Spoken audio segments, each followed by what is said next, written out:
мамлекеттик пенсиялык социалдык камсыздандыруу жөнүндө мыйзамга ылайык дайындалган пенсияларды индексациялоо жана республикалык бюджеттин каражаттарын натыйжалуу пайдалануу боюнча чаралар жөнүндө маселе. Пенсия курагына келип, ардактуу эс алууга чыккан жарандарыбыздын жашоо деңгээлин жакшыртууну камсыз кылуу мамлекеттин маанилүү багыттарынын бири. Ушундан улам бул багытта социалдык фонддун жасап жаткан иш аракеттери туурасында маалыматтарды уксак, анда Бактияр Жеңишбекович сөз сизде.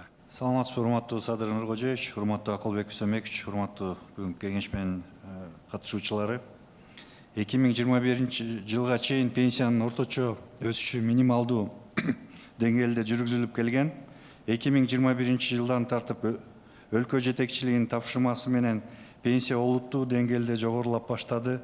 Мындан тышкары Кыргыз Республикасынын Конституциясынын 44-чү беренесин ишке ашыруу максатында социалдык фонд келечек булагы туруктуу пенсиялык системасын стратегиясын иштеп чыгып, мунун алкагында бир катар мыйзам долбоорлорун кабыл алды.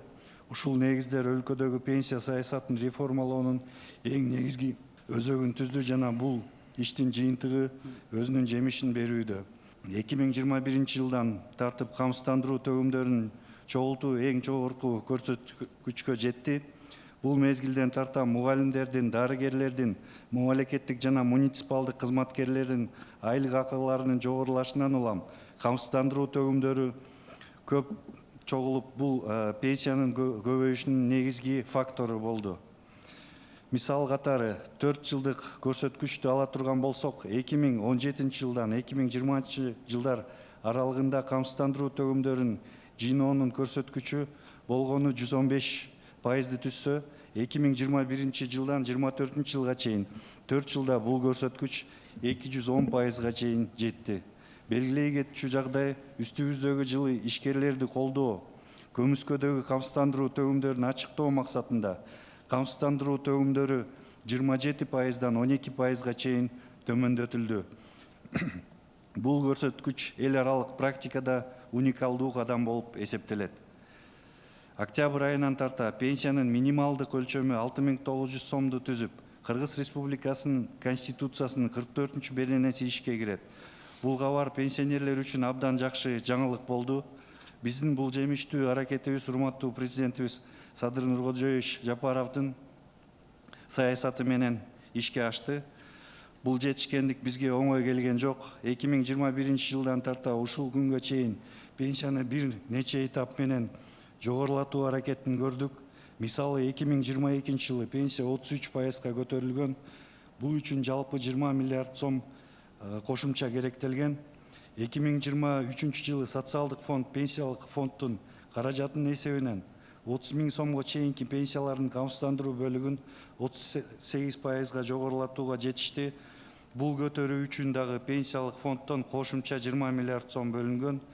2024 жылы пенсионерлердин жашоо минимумунан кем кылбоо үчүн 2 этап менен жогорулатуу чечими кабыл алынып, буга кошумча 20 миллиард сом каражат бөлүнөт. Пенсияны жогорулатуунун биринчи этабы 2024 жылдын 1-июнунда ишке кирип, анда эң минималдуу пенсия 3500 сом болот. Ал эми экинчи этап октябрь айынан ишке кирип, пенсиянын камсыздандыруу бөлүктөрүн 18%га, бирок 1000 сомдон кем эмес жогорулатылат. Бул 2024 жылдын 3 айы үчүн 3 миллиард 927 миллион сом кошумча каражат керектелет. Бул каражаттын 3 миллиард 140 миллион сому пенсиялык фонддон, 787 миллион сому республикалык бюджеттен каржыланат. Республикалык бюджеттен бөлүнө турган 787 миллион сом бюджеттен оптималдаштырылган каражаттын эсебинен төлөнөт. Жыйынтыгында 2024 жылдын октябрь айынан тарта өлкөдө эң минималдуу пенсия 6900 сомду түзүп, жалпысынан 3 жыл аралыгына пенсияны жогорулатууга кошумча 60 миллиард сом сарпталды. 2021 жылга чейин пенсионерлердин жашоо минимумунан төмөн пенсия алган пенсионерлердин саны 349 000 адамды же өлкөдөгү жалпы пенсионерлердин 49%-ын түссө, 2023 жылга карата бул көрсөткүч 306 000 адамга азайып 40%-га чейин кыскарган. 2024 жылдын октябрь айынан тартып бул көрсөткүч жокко чыгарылат. Учурда өлкө аймагында жалпысынан 787.500 адамга пенсия чектелип, бул үчүн 2024 жылга карата пенсия төлөө үчүн 88 миллиард 144 миллион сом акча каражаты каралган. Ал эми 25 жылга пенсия төлөө үчүн 104 миллиард акча каражаты каралды. Бул жерде Садыр Нурожевич кыскача маалымат айта кетсек, бул пенсионердин 3 жыл стажы бар пенсионердин мисалы 714 сом пенсия болгон 20 жылы.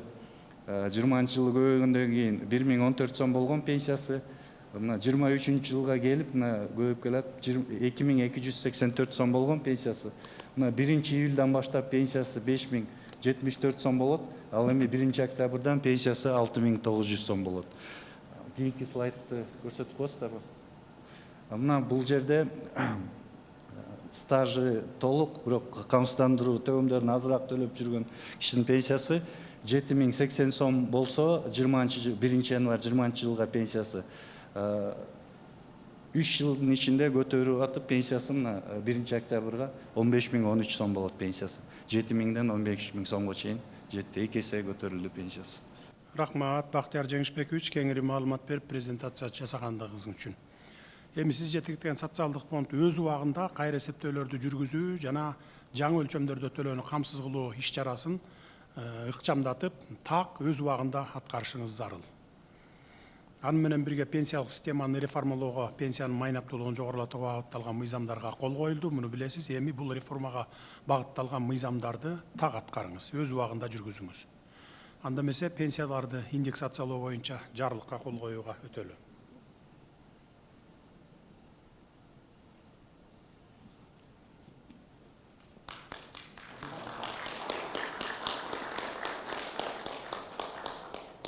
Урматтуу мекендештер, учурда өлкөбүз өнүгүү жолуна түшүп, мыйзам үстөмдүк өкүм сүргөн мезгилде жашап жатабыз. Биздин баш мыйзамыбызда пенсиянын мыйзам менен белгиленген өлчөмдөн төмөн болбогон каражат менен камсыз кылынаары жазылган. Бул баш мыйзамды эсиңиздерде болсо 2021 жылы кабыл алганбыз.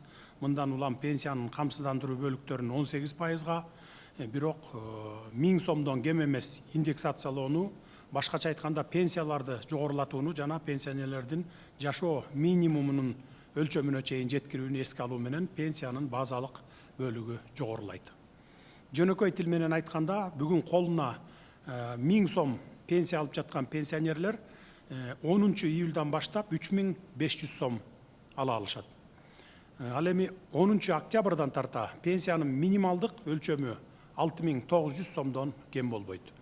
Бүгүнкү күнгө чейин 1000 сом алып жүргөн пенсионерлер 10 октябрдан баштап колуңарга 6900 сомдон кем эмес пенсия ала баштайсыздар. Бүгүнкү кол коюлуп жаткан жарлыктарда дагы мына дал ушул маселе камтылган.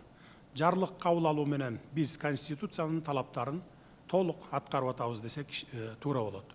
Бул ишибиз пенсиялык камсыздоо практикасында алгачкы жолу чоң жетишкендигибиз болуп олтурат. Ошондуктан муну коомубуздагы маанилүү жаңылык катары кароого болот. Бизге мына бул Кыргызстандын бюджети үчүн, биздин мамлекет үчүн өтө оор маселе. Бирок ошого карабастан мына акыркы ушул 3 жылда мамлекеттик бюджетибизди 3 эсеге чейин көтөрүп, коррупцияны жоюп, баягы мурда уурдалып аткан акчалардын бардыгы республикалык казынага келип түшүп аткандыгынын пайдасы мына ушул пенсияларды көтөрүп берип атабыз, мына эмгек акыларды көтөрүп берип атабыз, жана башка ушундай абдан чоң ири реформаларды жүргүзүп атабыз.